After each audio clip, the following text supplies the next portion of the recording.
So we just got a good clip, and we're going to share it. It's roughly about 30 minutes long, but Stonewall Jackson came in to the fort today, and Stonewall Jackson gave a presentation about his life in character. And there's some things that he has to say about the Civil War that should be listened to today in the modern politicalness. So big shout out to the West Virginia Humane Society. I've got it right? Uh-huh. For having him come out to Fort Ashby and enlighten us through Stonewall Jackson's perspective on the Civil War and what happened. Big shout out. Thank y'all so very much. And to y'all who are interested, here is the video. I hope you enjoy, and I hope it sparks some comments. I'm not going to turn the comments off, but if y'all get hateful, I'm turning it off. But I hope it sparks a lot of thoughtfulness and maybe a new outlook on what really was happening in the Civil War and where it could be at in our country today. Much love, peace, and have a great time watching. But I simply think that we must bring about the end of slavery in Virginia by educating the Virginians and bringing it back where they agree with it, so it'll be something we can build upon.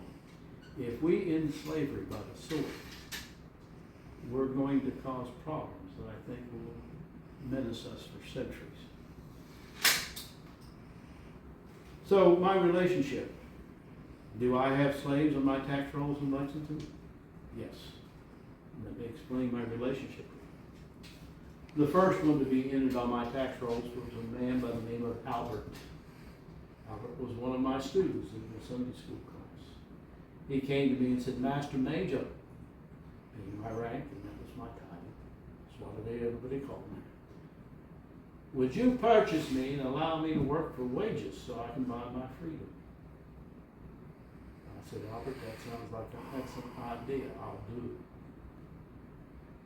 So while Albert could pay for his freedom until he worked to get the money, I had to list him as a slave on the tax rolls and pay his taxes. I considered it a loan for him to be able to free himself.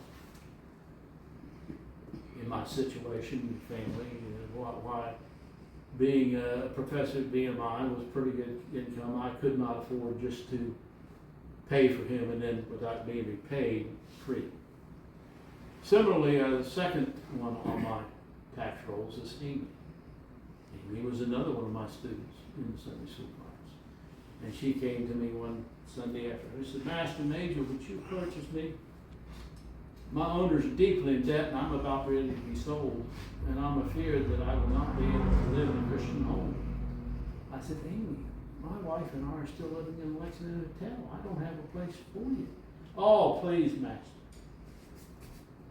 So I purchased Amy after talking with another Christian family and asked them would they provide for her a place until such time as Anna and I would purchase a home. We were looking at the time, but we just hadn't done it. Now you gotta understand, Amy was an elderly woman. She was probably in her 60s at that time. So her market value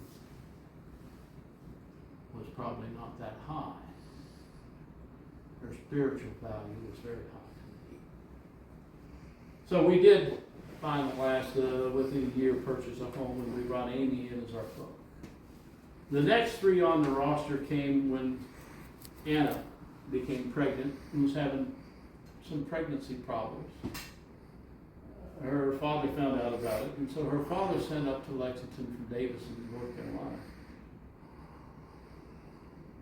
Anna's nursemaid, when she was a child. Well, Anna came with two teenage sons, George and Cyrus. So they were there. Unfortunately, after the birth of our dear Mary Graham, she lived 6 weeks before she died of jaundice. And my father-in-law presented Hetty and the two teenage boys to stay with us. I immediately went out and purchased 20 acres outside of Lexington to be able to start farming. People think, well, okay, there's Jackson building a slave population. He's going to start trying to get a population. I was simply trying to find a place to grow food for the family. We grew corn and wheat. The last member of our servant family that was on the roll. As deacon, I had the responsibility to look after orphans and widows. One Sunday at church, one of the elderly widows said, Major Jackson, would you mind coming over to my residence this afternoon? I have something important to talk to you about. When I went there, she brought out little Miss Emma, a 4-year-old,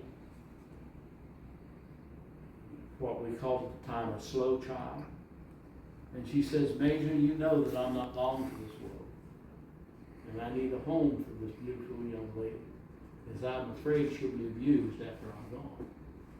So we brought Miss Emma into our fold. It took us 2 years to teach her the child's catechism, but she did well. So that's my relationship. I'll take it one step further. If you want to understand my feelings and relationship, especially with those servants, slaves that are on my roll, but others, read Philemon. Paul wrote the letter to Philemon about an escaped slave called Onesimus. When Onesimus had run away from Philemon, he probably stole some money, or at least something of value. He came to serve Paul while Paul was a prisoner in Rome, and became a member and baptized in our Lord Jesus Christ. And in Paul's letter back to Philemon, he was instructing in polite language to Philemon. He is no longer a slave, but he's a brother in Christ. And if he owes you any debt, count it to me, meaning I'll pay for it. So if you read that, I think you get a better understanding of my relationship with slavery. I'm not fighting this war to prevent slavery. So why am I fighting this war? Well, let's get to it. It was a lovely life there in Lexington. Until 1859, John Brown invaded Harper's Ferry. His proposed purpose was to start a slave revolt and free all the slaves. Isn't it funny, the first man that his men killed was a freed black man working for the railroad? Mm-hmm. I've been asked before, what's the difference between me and John Brown when it comes to killing people? John Brown was a fanatic that worked outside the members of the government organization. I'm simply working within the government organization, trying to bring about what we think is a just cause. Well, after that, you can imagine there was all type of turmoil. The North pushing for secession, the South pushing back. Had the North not been there, I think it would have been easier to eliminate slavery in the South, but either way, it happened. And then we had the presidential election. And this splintered us even more. Mr. Lincoln was eventually elected on a minority vote, split between 4 candidates. And his Republican platform was internal improvements and raise the tariff tax. We'd already been down that road in the 1830s. Yep. His proposal was to change the modest 18% tariff tax on manufactured goods and raise them up to 48% to help fund internal improvements. Well, where are all the internal improvements gone before? Railroads in the north, canals in the north, direct subsidies to those manufacturers in the north. If you look at the 1860 census, you will find out that 8% of the federal treasury came on the backs of southern farmers. Yep. 75% of those funds were spent in the north. Yep. We've been through that with the taxes of abomination in the 1830s. President Jackson, no relation, but being an ex-military man, was very, very succinct. When South Carolina threatened to secede back then over the taxes of abomination that had those tariff tax up around the 60% range on some things, he said, I'll bring troops down there and we'll collect the tax. Don't you rebel. It is a fair law and you'll follow it. But he worked with Congress and they reduced that unfair tax back down to the 18% that we were currently there. So with Mr. Lincoln's election in South Carolina and 6 other states seceded, now there's a question of whether secession was constitutional or not. Lincoln and Daniel Webster in Congress were the first, to my knowledge, to ever claim that it was once in, always in. I was taught at West Point through my constitutional law course that if a state wanted to secede, all they needed to do was follow the same exact procedures that they had followed to join the Union. In Virginia's case, that was to elect delegates for the specific purpose of discussing secession or adoption. Then after they discussed it, they would have a recommendation to tell the populace, the people who were going to vote, and then the people would vote to affirm or deny. Well, again, I'm telling you, I was a unionist. Didn't I fight for the flag in Mexico? Didn't Virginia put more into the Union than any other state? Washington, Jefferson, Monroe, Madison. I remember one incident that I glossed over. I want to tell you about it before I go on. Of course, cadets, being young college students, were going to get mixed up in this controversy. And Lexington was about 50-50. 50% of Lexington was advocating the Union, 50% was advocating secession. I remember one incident that happened. The college students were often down on the town square on Saturday afternoon where these political debates were often happening in the afternoon. And a rumor went around that one of the cadets had either been injured or possibly killed by a unionist. Well, before you know it, all the cadets came back to barracks, loaded their muskets, and were marching on to town. Well, Colonel Smith was the first to arrive, Major Gillum shortly after, Major Preston. I found out about it, I rolled out. Well, after a long, tense minutes, Colonel Smith was finally at last able to get the cadets to return to the chapel on campus to discuss the issue. After he had them in the chapel, he chastised them severely for rushing to bloodshed on a rumor. He had Major McGill speak. He had Major Preston speak. Major Massey spoke, but it was obvious that their blood was still up. And so he turned to me and said, Major Jackson, speak to them. I've already told you, I'm not going to speak. But I gave a brief prayer and I stood to the front of the dais and I said, military men make short speeches. And as for me, you know I don't speak very well anyhow. The time for war has not yet come. It will come. And when it does, I say, draw your sword and throw away the scabbard.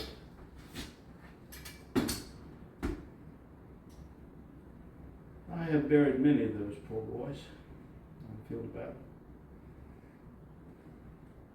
May the Lord grant them peace in heaven. Well, like I said, with Lincoln's election, South Carolina seceded, 6 other states followed. Virginia held, when the delegation held their first vote of secession, decided not to secede, to stay with the Union. But Mr. Lincoln wouldn't let well enough alone.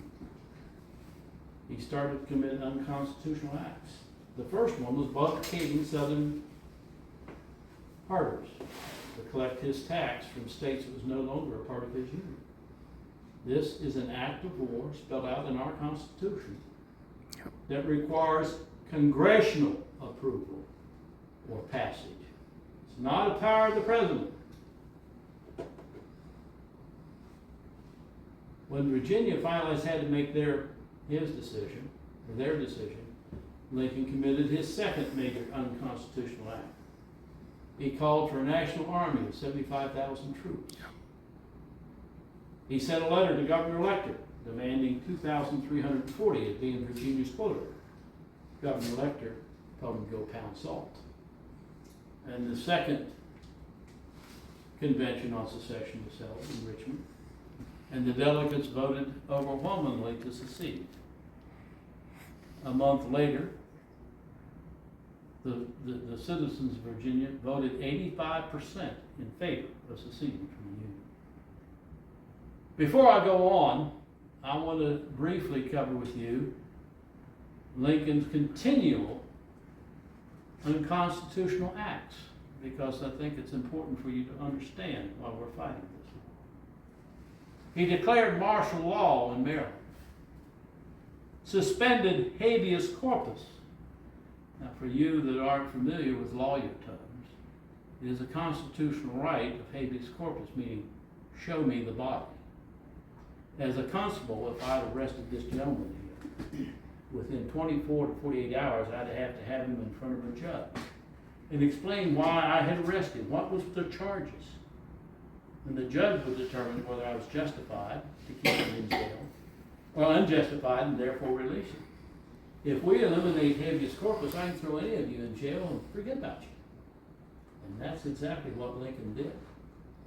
He arrested almost half of the Maryland state legislature to keep them from having a quorum to discuss secession.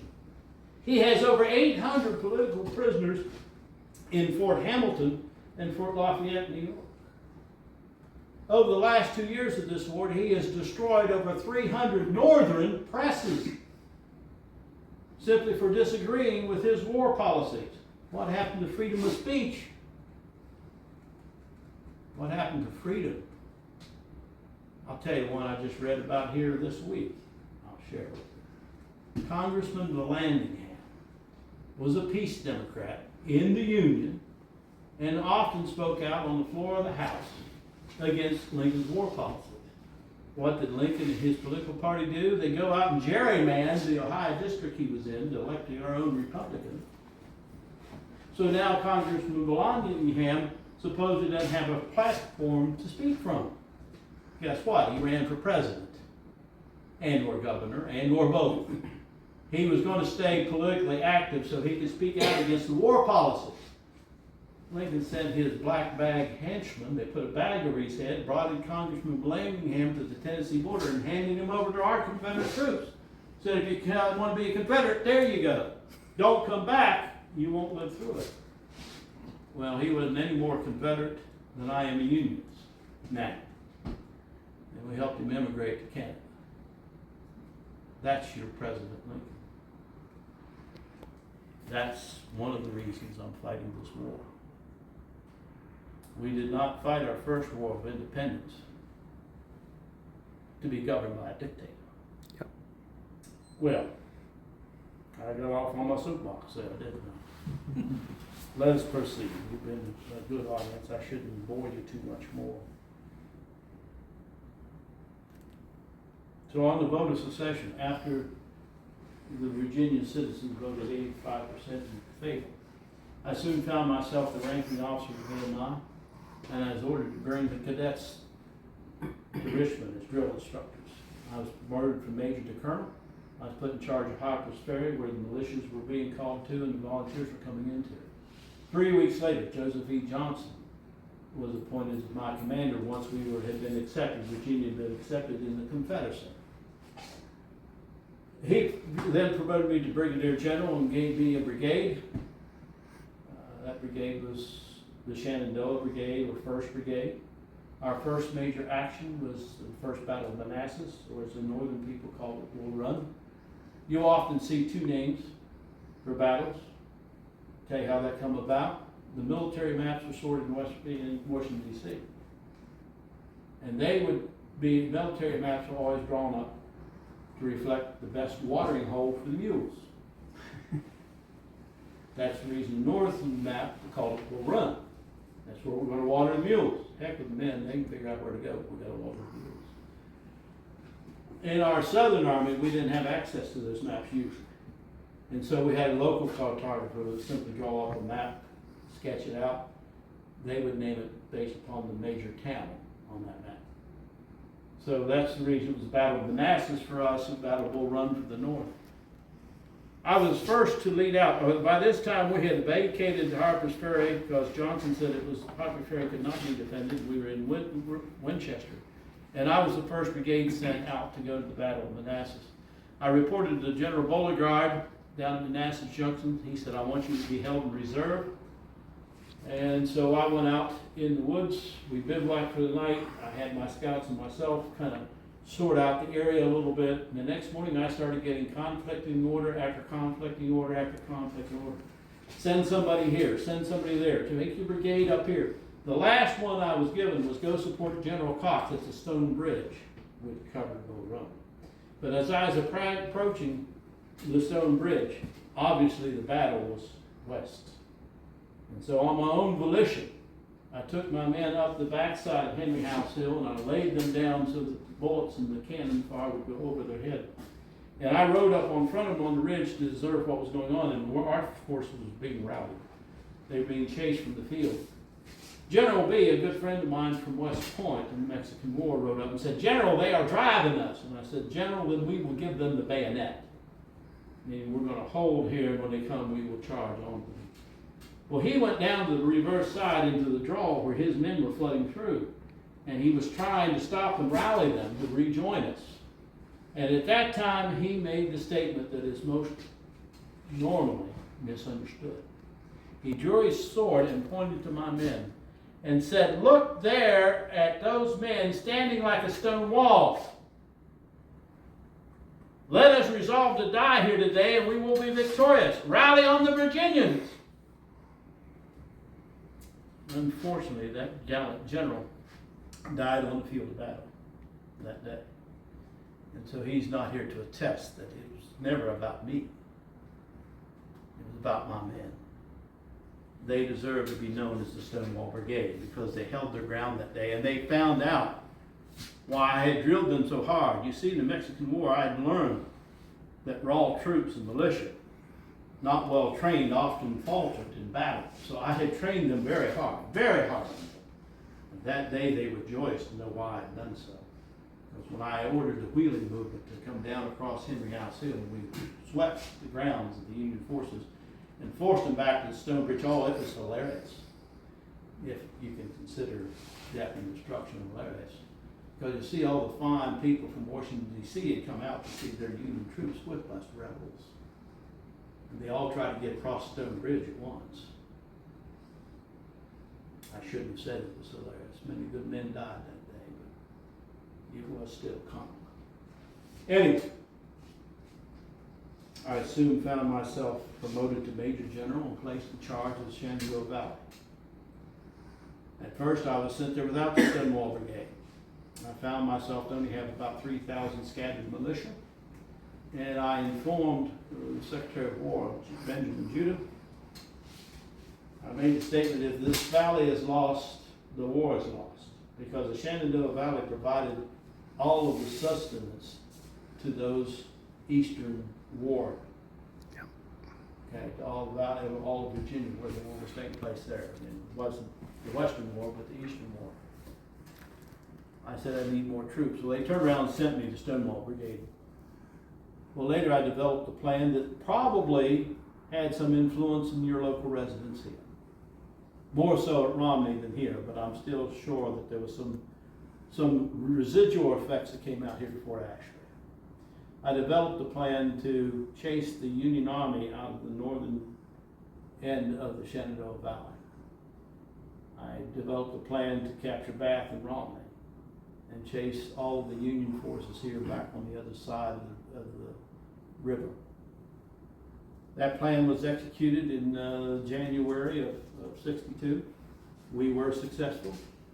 I had attached to me General Loring from the Alleghenies, and I left him in Romney. His troops did not march very well. They were not trained like my Stonewall Brigade was. I put militia at Bath, I put militia at Martinsburg, and I put militia at Moorfield. And I took the Stonewall Brigade back to Winchester to act as a quick reaction force to any of those places and be close to General Johnson at Centerville if I was recalled. Well, General Loring played politics. He sent members to Richmond, and before I knew it, the end of January, not from my commanding officer Joseph Johnson, but from the Secretary of War Benjamin Judah, I got orders to recall Loring from Romney. He's about to be cut off. Your local Lieutenant Blue didn't think so. Neither did McNeil's Rangers think so. They were feeding me information the whole time of coming up during that and afterwards. But I followed orders. I immediately ordered Loring to return to Richmond. Of course, I had to bring back militia from Bath, Martinsburg, Moorfield. You know what happened. Within 30 days, the Union Army came right back over top of it. And I immediately offered my resignation. I said, if they didn't have any more confidence in me in that field, that I needed to resign, please send me back to the MI. After 2 or 3 weeks of controversy, I was convinced to stay. I was assured that my field command would not be interrupted again. So now we move on to the Valley Campaign. Between March 11th and June 9th, starting out with 3,000 troops, but not gaining any more than 17,000, I took on 65,000 Union troops. And we won 5 out of the 6 major battles that we were involved in. McDowell, Front Royal, Winchester, Cross Keys, Fort Republic. But I probably made more impression upon Lincoln and Washington with a single defeat we had at Kernstown. See, my responsibilities in the Valley, given to me by General Lee, was to make sure that those 65,000 troops that were fighting here in the Valley did not go down and hit his rear while McClellan was on the peninsula trying to capture Richmond. Well, Colonel Ashby, one of our scouts, cavalry scouts here, let me know that Shields was being detached from Winchester and was being sent down for that very purpose. So I decided to attack Kernstown. With Shields gone, there would be fewer numbers. But when I got there and attacked, I was attacking the full amount of people. I was first upset with Colonel Ashby. Then he explained to me, he said, no, sir, I gave you the right information. He goes, you move faster than they can move on their own orders. Our disappointment, one of the reasons we lost that was General Garnett, who had taken command of the Stonewall Brigade from me, withdrew from the center of our lines without orders. When I questioned him why he had done that, he said, well, we were running out of ammunition. I said, were you running out of bayonets? It's one thing to have to withdraw, but you withdraw with orders, because if you draw from the center of the line, you leave your flanks exposed, and the whole thing crumbles. But while that was a tactical defeat, we threw a scare into Washington so great that Lincoln would not allow them to detach anybody else from the Valley to go down to help McClellan. So I was doing my job of a lot fewer people by tying up those people in the Valley. Of course, they came after me. They chased me back down the Valley. And I went down to Fort Republic. And I marched across the Blue Ridge Mountains. Of course, Banks reported that I was headed to Richmond. So now he could dispatch Shields to go to the front. But I jumped on the railroad and went back over, and we did the Battle of McDowell with Schneck. And we defeated the Union Army there, chased them up the South Branch up almost all the way to Franklin. Came back down, came up. There's actually 2 valleys in the Shenandoah. They're divided by the Massanutten Mountains. Yep. You got the main valley with the Macadam Road. It goes up through Harrisonburg all the way up to Winchester. But if you cross over the other, it's known as the Luray Valley. So we went up and took a pass through the Massanuttons, got over the Luray Valley, came up and attacked or flanked the Front Royal. Came in and destroyed the Banks' trains, retreating to Winchester, went to Winchester, and then went beyond Winchester. We was overlooking Harper's Ferry in Charlestown when I got word that Shields had been recalled from the east. Freedman had been given orders to come from the west. Freedman was in charge, the overall commander of the people we defeated at McDowell. And they were to come in behind me at Stanton. Well, again, we put people out there to hold, and we escaped back down the valley. They followed us down, we defeated them across Keys, and we defeated them at Fort Republic. That was June 9th. During that battle, we captured 9,000 small arms, 5,000 prisoners, several tons of supplies, probably 20 pieces of artillery. Soon thereafter, I was ordered to come to Richmond to help General Lee repulse McClellan on the peninsula. And after having done so, now I must admit that the paper said that I did not live up, and my men did not live up to our reputation in the valley. That may well be so. But we'd already traveled 670 miles during the Valley Campaign, and then marched over 100 miles to get to Richmond. And the oppressive heat, the rains that caused swollen streams, and the abatis that the enemy had cut down in our hindered us from getting there. But we were able to help General Lee repulse McClellan, and when he was seen to leave, General Lee called me in and said, look, he made me a corps commander at this time. The title and the rank would come months later. He said, I'm going to give you A.P. Hill. We need to go back up. Lincoln has disappointed General Pope from out west to organize all those troops that you had demoralized. And he's coming down and trying to hit us in the rear. So we had a brief battle at Cedar Mountain, which we stopped his advance. At that point, General Lee said, we've got to go off of the defensive. We've got to invade the north. We cannot sustain for very long. They have more people, they have more munitions, they have more industry. We've got to take the war to them. Now, there were several objectives. He moved us first into Frederick, Maryland. And here was the objective. 1, get the Union Army out of the Shenandoah Valley so our farmers could harvest and feed us. 2, after the string of victories that I'd had in the valley and repulsing McClellan on the peninsula and his assault on Richmond, defeating Pope at Cedar Mountain, it was hoped that either England or France or both would recognize the Confederacy and provide us with a navy that we certainly needed to run the blockades. We were hoping maybe to liberate Maryland. After all, they were still under martial law. One of our biggest political objectives was to bring havoc to the North that not had experienced any warfare on their own soil, because the midterm elections were about to begin.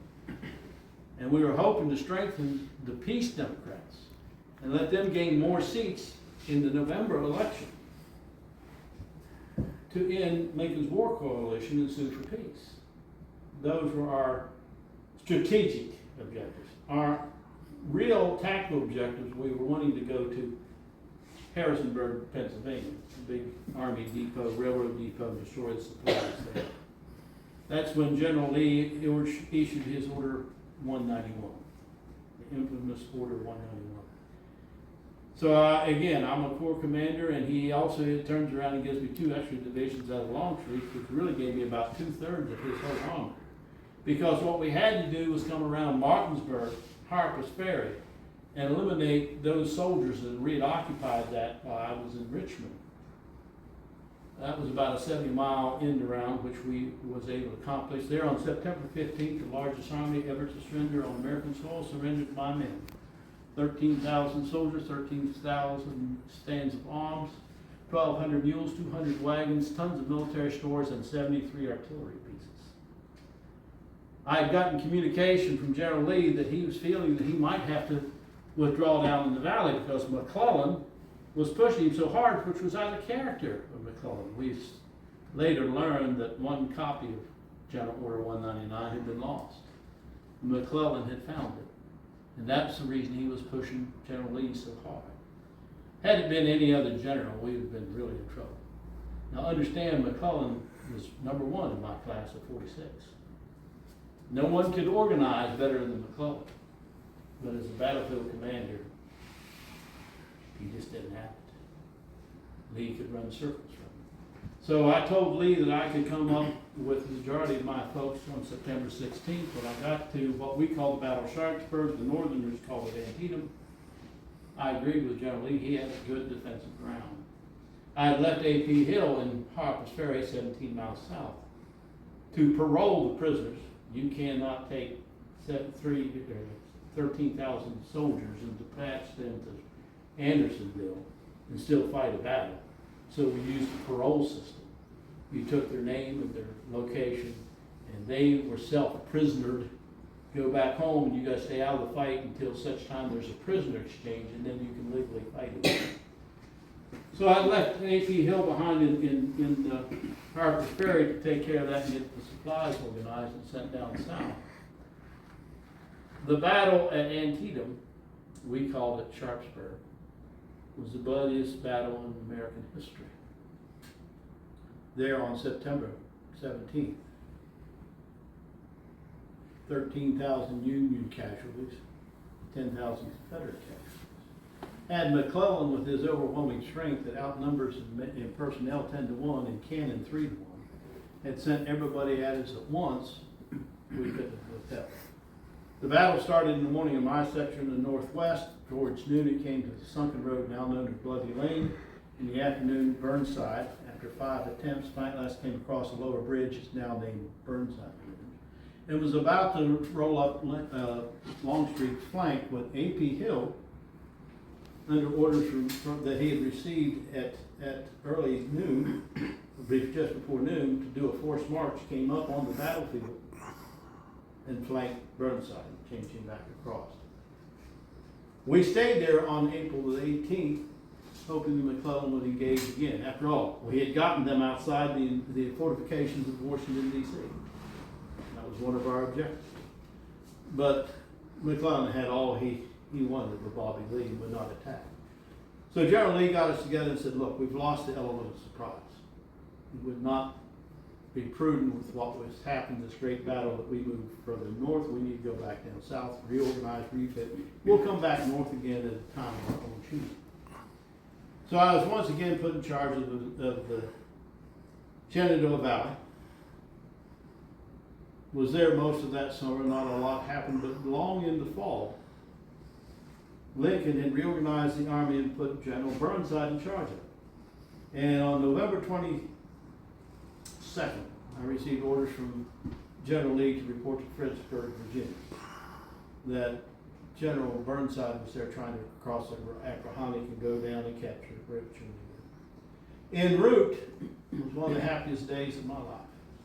I received a letter on the 28th of November from my sister-in-law telling me that I was the daddy again, that my little baby Julia had been born. And I fell to my knees and gave thankful prayer to my Heavenly Father. Well, I've run on too long, so let me summate this very quickly. The Battle of Fredericksburg happened between December 11th and December 15th. The Union lost 12,600 men trying to cross the Rappahannock. We lost 5,300 preventing that cross.